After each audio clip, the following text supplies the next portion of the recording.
Shalom, haleluya, salam sukacita bagi saudara sekalian. Damai sejahtera dari Roh Kudus kiranya turun atas kehidupan saudara dimanapun saudara berada.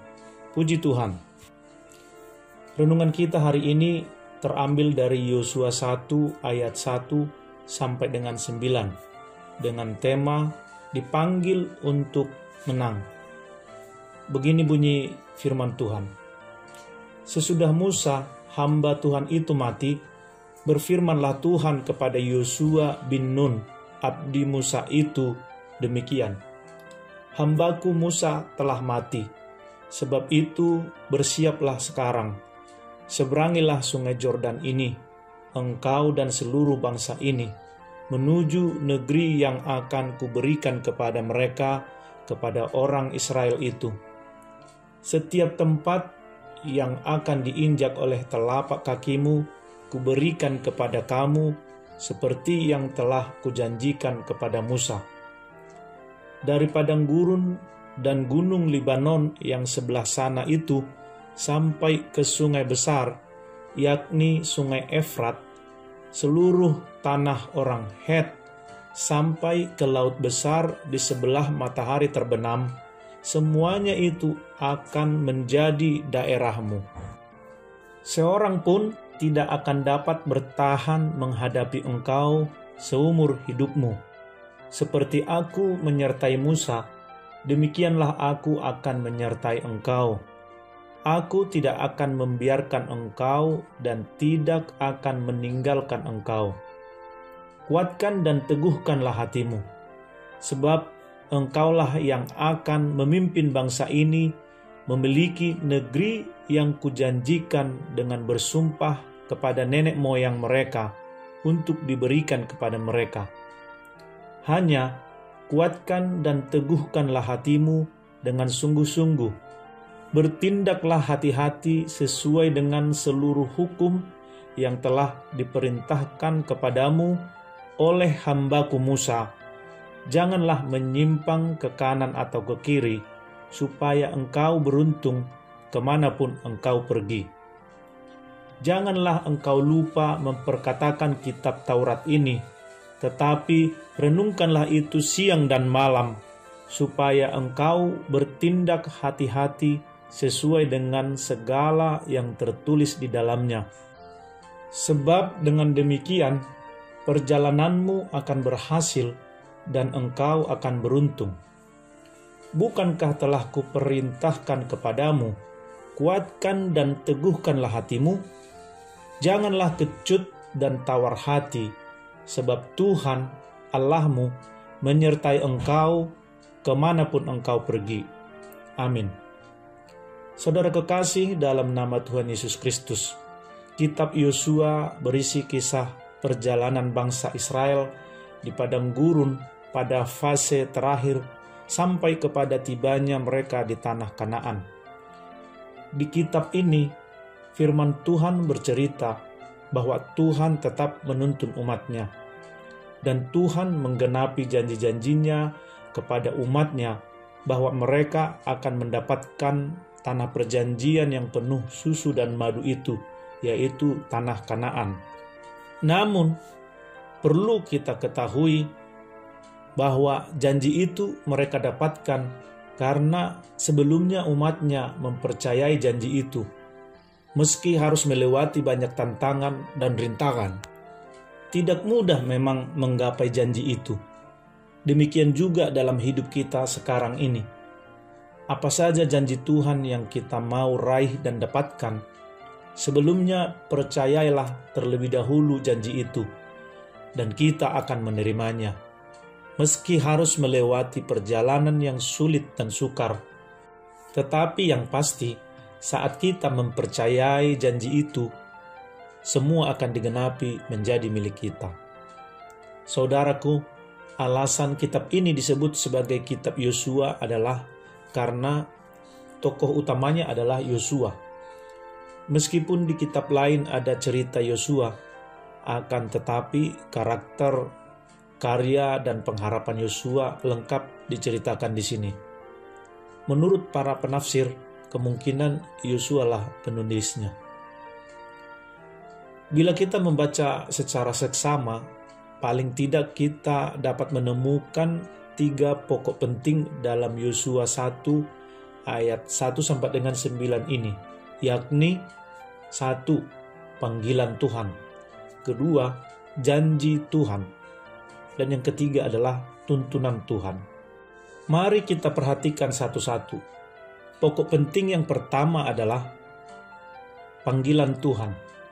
Saudaraku, Israel sudah keluar dari Mesir, tetapi bangsa itu belum memasuki tanah perjanjian. Musa sudah mati. Dan misi Tuhan adalah memilih orang yang tepat dari bangsa itu untuk menggantikan Musa sebagai pemimpin untuk membawa bangsa itu masuk ke tanah Kanaan. Seruan dan panggilan telah nyata di tengah bangsa itu untuk melanjutkan perjalanan. Dan Tuhan punya pilihan kepada Yosua. Ayat 1 dan ayat 2 berbunyi, "Sesudah Musa hamba Tuhan itu mati, berfirmanlah Tuhan kepada Yosua bin Nun, abdi Musa itu, demikian. Hambaku Musa telah mati, sebab itu bersiaplah sekarang. Seberangilah sungai Yordan ini, engkau dan seluruh bangsa ini, menuju negeri yang akan kuberikan kepada mereka, kepada orang Israel itu." Saudaraku, pilihan Tuhan mengapa Yosua? Bukankah begitu banyak orang Israel yang gagah perkasa? Pengalaman masa lalu telah membuat hati Tuhan jatuh pada Yosua. Ketika Musa mengirim 12 orang pengintai negeri Kanaan, bukankah hanya Yosua dan Kaleb yang memiliki hati yang berserah kepada Tuhan dan memandang kuasa Allah lah yang akan menghantarkan mereka masuk ke tanah perjanjian itu? Yosua juga adalah pelayan Musa yang setia. Yosua menghabiskan waktunya untuk mendampingi Musa membawa bangsa itu selama di padang gurun, mendampingi Musa di masa-masa yang sulit penuh tantangan dan rintangan. Yosua benar-benar telah teruji kesetiaannya. Saudaraku, di masa hidup kita sekarang, lihatlah pengalaman-pengalaman saudara ketika menjalani hidup ini. Seberapa banyak saudara mengandalkan Tuhan, sehingga saudara merasa kuat dan mampu untuk maju terus menjalani hidup ini. Bagaimana kesetiaan saudara kepada Tuhan selama ini? Dari pengalaman itu, dari pihak Tuhan, Ia akan memberi saudara kepercayaan yang lebih besar lagi ke depan. Tuhan memberi berkat lebih lagi untuk saudara pegang dan kerjakan. Tentang pemilihan Tuhan akan Yosua, dari pihak Yosua, bagaimanakah perasaan Yosua? Apakah dia bertanya, "Mengapa harus aku?" Mungkin saja ada perasaan berat dalam diri Yosua kalau dia melihat pengalaman bersama Israel selama perjalanan di padang gurun. Panggilan Tuhan ini menjadi tantangan tersendiri bagi Yosua. Tugas dan tanggung jawab ini sangatlah berat. Mengapa? Ada beberapa hal. Yang pertama adalah Yosua akan memimpin bangsa berkarakter keras dan kasar. Bukan hanya itu, bangsa Israel tegar tengkuk. Tengkuk adalah leher bagian belakang. Kalau dikatakan tegar, berarti sulit untuk membungkuk, sulit memberi hormat kepada orang lain, susah diatur, pembangkang, selalu banyak protes, dan suka marah. Inilah tipikal bangsa yang akan dia pimpin ke depan. Kita ketahui dengan jelas bahwa pemimpin sebelumnya, yaitu Musa, dia adalah orang yang lembut. Terkadang Musa tidak sanggup menghadapi bangsa itu, menghadapi amarah dan tuntutan serta sungut-sungut Israel selama 40 tahun di perjalanan padang pasir. Jika melihat peristiwa dahulu, Musa yang lembut itu pernah dilempari batu. Bangsa itu pernah mogok makan, mogok jalan, dan ingin kembali ke Mesir saja. Pernah juga bangsa itu ingin bunuh diri massal dengan berkata kepada Musa yang lembut itu, "Kubur saja kami di padang gurun ini." Memang bangsa ini adalah bangsa yang keras. Jangankan Musa, Tuhan saja mereka lawan. Lihat bagaimana mereka membuat patung lembu tuangan untuk disembah di Gunung Horeb ketika Musa menerima 10 titah Tuhan. Jadi melihat dari karakter bangsa yang akan dipimpin oleh Yosua ini, tugas dan tanggung jawab ini sangatlah besar dan berat. Panggilan Tuhan ini memang tantangan tersendiri bagi Yosua. Tugas dan tanggung jawab ini sangatlah berat. Mengapa? Hal yang kedua adalah mereka akan melewati alam dan lingkungan yang berat. Mereka akan menyeberangi sungai Yordan yang besar dan airnya deras. Ketika keluar dari Mesir, orang Israel berjumlah 600 orang lebih, belum lagi anak-anak dan wanita. Dan 40 tahun mereka berjalan di padang gurun. Mereka bertambah banyak, beranak cucu. Meski selama di padang gurun, bangsa itu mengalami hukuman Tuhan dan juga bencana, bangsa itu bertumbuh banyak karena mereka bertumbuh pesat. Diperkirakan ada 1 juta orang yang akan Yosua bawa menyeberangi sungai Yordan yang besar dan airnya deras itu tanpa jembatan penyeberangan tentunya. Jadi tugas dan tanggung jawab ini pastilah besar dan berat. Panggilan Tuhan ini menjadi tantangan tersendiri bagi Yosua. Tugas dan tanggung jawab ini sangatlah berat. Mengapa? Hal yang ketiga adalah Yosua akan memimpin bangsa Israel untuk menghadapi bangsa Kanaan yang haus darah. Bangsa Kanaan adalah bangsa yang suka berperang. Hidup mereka adalah hidup hasil perang. Dan tentu mereka berpengalaman dan terlatih untuk berperang. Sementara Israel adalah bangsa yang dahulunya budak, tidak punya kecakapan dalam berperang. Itulah sebabnya waktu keluar dari Mesir, mereka takut saat Firaun mengejar mereka sampai di Laut Merah. Mereka tidak biasa berperang. Kebiasaan mereka adalah bekerja sebagai budak paksaan. Saat mereka juga sudah sampai dan hendak masuk ke Kanaan, mereka ketakutan saat 10 orang dari 12 pengintai mengabarkan berita bohong Kanaan. Mereka minta pulang saja ke Mesir daripada harus menghadapi bangsa Kanaan yang besar-besar perawakannya. Mereka sangat takut. Dari ketakutan dan ketiadaan kemampuan untuk berperang dari bangsa ini, sebenarnya tidak mudah untuk meneruskan perjalanan. Dan dari semua permasalahan ini, apakah Tuhan memahami keadaan dan situasi ini? Tentu, Tuhan sangat memahaminya. Dan kita akan lihat bagaimana Tuhan menguatkan dan menyertai Yosua dan bangsa itu. Saudaraku, adakah kehidupan kita sesulit yang dihadapi Yosua ini? Lebih ringankah? Atau lebih beratkah? Ingat, Tuhan sangat mengerti segala keadaan kita. Tuhan sangat memahami situasi kita. Dan Tuhan pasti mempunyai cara untuk menguatkan kita, menyertai dan memberkati perjalanan hidup kita. Tetaplah fokus pada Tuhan. Minta selalu tuntunan Tuhan. Dia pasti buka jalan. Dari nats renungan yang sudah saya bacakan tadi, ada 3 pokok penting yang dapat kita perhatikan. Pokok penting yang kedua adalah janji Tuhan. Ingat, pemilihan Tuhan atas Yosua adalah hak prerogatif Tuhan.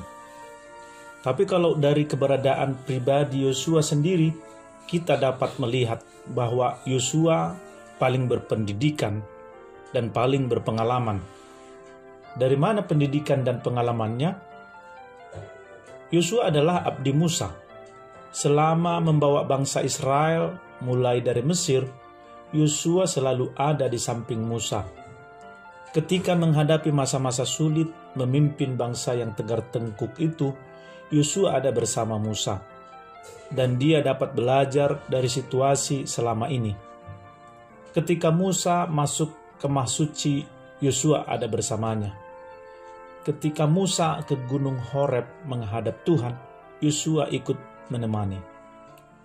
Tetapi semua pengalaman dan pendidikan yang dimiliki Yosua itu bukanlah hal yang paling utama. Penyerahan diri dan kesetiaan Yosua lah menjadi hal yang sangat penting. Dapat kita lihat, meskipun Yosua berpengalaman dan pintar, Tuhan tetap mengingatkan Yosua supaya tidak sombong. Tuhan juga melihat dan mengerti kesulitan-kesulitan yang akan dihadapi Yosua, sehingga Tuhan perlu memberi suatu kekuatan kepada Yosua lewat janji yang diucapkan Allah kepadanya. Ayat 3-5 berbunyi, "Setiap tempat yang akan diinjak oleh telapak kakimu, kuberikan kepada kamu, seperti yang telah kujanjikan kepada Musa. Dari padang gurun dan gunung Libanon yang sebelah sana itu, sampai ke sungai besar, yakni sungai Efrat, seluruh tanah orang Het, sampai ke laut besar di sebelah matahari terbenam, semuanya itu akan menjadi daerahmu. Seorang pun tidak akan dapat bertahan menghadapi engkau seumur hidupmu. Seperti aku menyertai Musa, demikianlah aku akan menyertai engkau. Aku tidak akan membiarkan engkau dan tidak akan meninggalkan engkau." Allah sangat mengerti kesukaran-kesukaran dan kesulitan-kesulitan yang akan dihadapi Yosua dalam memimpin bangsa itu. Makanya Tuhan menyampaikan janji bahwa setiap tempat yang diinjak kakinya akan Allah serahkan. Dan Allah berjanji menyertai dan tidak akan membiarkan dan meninggalkan Yosua. Luar biasa. Janji ini sangat menguatkan Yosua, dan inilah yang akan memampukan Yosua maju menghadapi kesulitan-kesulitan yang tadi telah kita perhatikan secara seksama. Saudaraku, hidup kita tidak lepas dari masalah, problema, kesulitan dan kesukaran. Masing-masing kita memiliki kesulitan sendiri, berbeda-beda menurut ukuran dan kemampuan yang kita miliki. Tetapi seberat apapun beban yang ada dalam hidup kita, lihatlah janji Tuhan bagi kita orang percaya. Imani dan aminkan janji Tuhan yang hari ini kita dengarkan, yang telah Tuhan sampaikan kepada Yosua. Bagi kita juga berlaku janji itu. Sebab kita juga adalah pemimpin-pemimpin rohani dalam kehidupan kita masing-masing. Pemimpin-pemimpin yang punya daerah masing-masing. Yang penting adalah bagaimana kita dapat seperti Yosua yang mau berserah kepada Allah dan kesetiaan kita dalam mengiring Tuhan. Mungkin kita punya pendidikan dan pengalaman dalam hidup, tetapi janganlah itu saudara sombongkan. Berharaplah kepada Tuhan, berharap kepada penyertaan Tuhan. Saat kita hendak maju, ingatlah ada janji Tuhan yang siap digenapi untuk kita, yaitu setiap tempat yang diinjak oleh kaki kita, Tuhan akan serahkan untuk kita. Dan lihat janji Tuhan yang akan menyertai, bahwa Dia tidak akan membiarkan dan meninggalkan kita. Penyertaan Tuhan selalu ada buat kita yang berharap kepadanya. Saudaraku, dari nats renungan yang sudah saya bacakan tadi, ada 3 pokok penting yang dapat kita perhatikan. Pokok penting yang ketiga adalah tuntunan Tuhan. Ayat 6 sampai dengan ayat 9 berkata demikian. "Kuatkan dan teguhkanlah hatimu, sebab engkaulah yang akan memimpin bangsa ini memiliki negeri yang kujanjikan dengan bersumpah kepada nenek moyang mereka untuk diberikan kepada mereka. Hanya kuatkan dan teguhkanlah hatimu dengan sungguh-sungguh. Bertindaklah hati-hati sesuai dengan seluruh hukum yang telah diperintahkan kepadamu oleh hamba-Ku Musa. Janganlah menyimpang ke kanan dan ke kiri, supaya engkau beruntung kemanapun engkau pergi. Janganlah engkau lupa memperkatakan kitab Taurat ini, tetapi renungkanlah itu siang dan malam, supaya engkau bertindak hati-hati sesuai dengan segala yang tertulis di dalamnya. Sebab dengan demikian perjalananmu akan berhasil dan engkau akan beruntung. Bukankah telah Kuperintahkan kepadamu, kuatkan dan teguhkanlah hatimu? Janganlah kecut dan tawar hati, sebab Tuhan Allahmu menyertai engkau kemanapun engkau pergi. Tuhan menyampaikan kata nasihat, tuntunan dan arahan. Kuatkan dan teguhkanlah hatimu kepada Yosua. Ini menandakan betapa seriusnya persoalan yang akan dihadapi oleh Yosua. Sehingga Allah harus 3 kali mengulangi perkataan itu. Karena di dalam hati yang kuat dan teguhlah Yosua akan mampu melangkah melewati perjalanan yang penuh kesulitan itu. Kuat artinya sama seperti pohon yang punya akar kuat dan bangunan yang punya pondasi kuat. Meski angin kencang menghantam, pohon tetap berdiri, gedung tetap kokoh pada tempatnya. Teguh artinya sama seperti pohon yang punya pokok yang teguh. Ketika angin badai menghantam, pokoknya tidak akan patah. Ia tetap teguh, tegak berdiri, tidak akan patah. Daun boleh gugur, dahan dan ranting boleh patah, tetapi pokoknya tetap teguh berdiri, tidak tumbang atau patah. Demikian juga dalam hidup kita. Terkadang masalah berat datang menghantam, kesulitan dan kesukaran datang menerpa. Tapi ingat, air mata boleh jatuh, tetapi pengharapan kita tidak akan pernah tumbang. Berderai air mata boleh, tetapi semangat tidak akan pernah patah.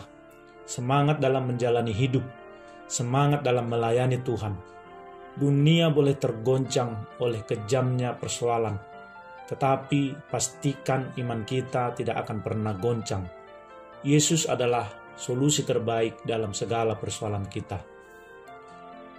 Tuntunan Allah yang sangat penting untuk diperhatikan oleh Yosua dan juga kita yang hidup pada masa sekarang ini adalah seperti ayat 8 berkata, "Janganlah engkau lupa memperkatakan kitab Taurat ini, tetapi renungkanlah itu siang dan malam, supaya engkau bertindak hati-hati sesuai dengan segala yang tertulis di dalamnya. Sebab dengan demikian perjalananmu akan berhasil dan engkau akan beruntung." Amin.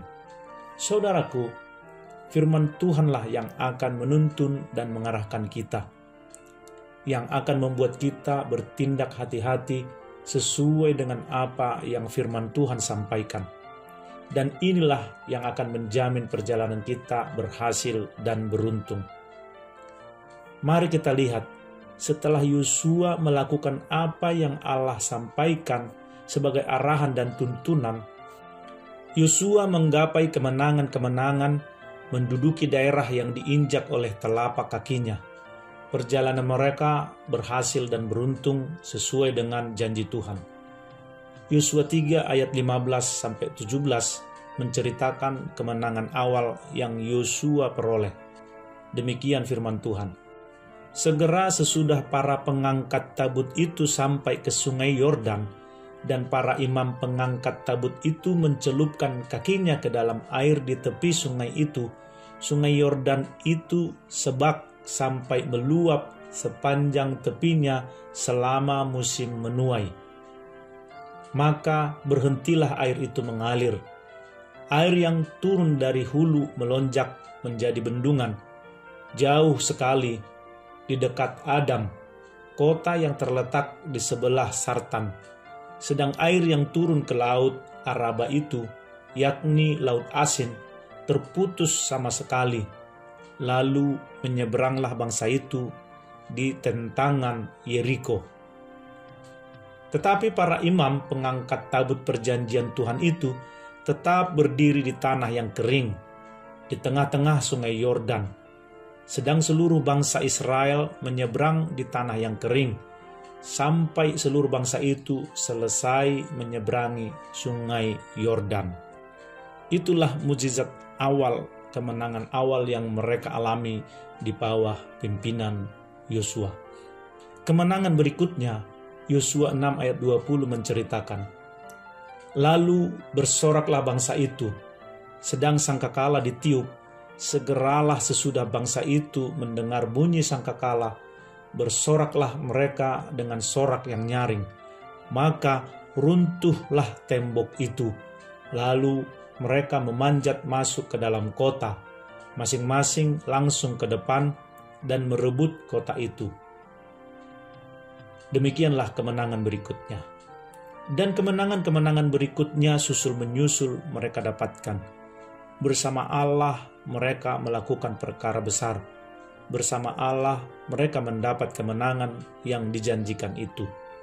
Saudaraku, percayalah, kita juga akan memperoleh kemenangan-kemenangan dalam hidup kita bersama Allah yang perkasa. Kemenangan susul menyusul menjadi bagian kita bila kita berserah diri kepada Allah, sebab Dia yang sudah berjanji. Yang penting adalah hati kita percaya. Haleluya. Demikianlah renungan kita hari ini. Biarlah renungan ini menjadi berkat dan penghiburan bagi kita semuanya. Mari kita berdoa. Tuhan Yesus, terima kasih buat firman-Mu. Firman-Mu telah membuka mata kami, melihat bahwa dalam segala kesulitan dan dalam kesukaran hidup yang kami hadapi, Engkau selalu ada bersama dengan kami. Engkau menguatkan kami dengan janji-janji-Mu, dan tuntunan-Mu semakin memastikan arah langkah kami melangkah ke masa depan yang penuh harapan. Yang pasti kami tahu bahwa Engkau tidak akan pernah membiarkan kami dan tidak akan pernah meninggalkan kami, sehingga kami mendapat kemenangan yang gilang gemilang. Terima kasih Tuhan, terpujilah nama Tuhan, hari ini kekal untuk selama-lamanya. Haleluya. Amin. Demikianlah renungan kita hari ini. Biarlah firman Tuhan ini memberkati kita, sehingga ke depannya meski sepertinya sulit, tetapi bersama Yesus kita akan mendapat kemenangan, berhasil dan beruntung seluruh perjalanan kita, karena Tuhan tidak pernah membiarkan dan meninggalkan kita. Sampai bertemu kembali dalam renungan harian berikutnya. Terima kasih, Tuhan Yesus memberkati. Haleluya. Amin.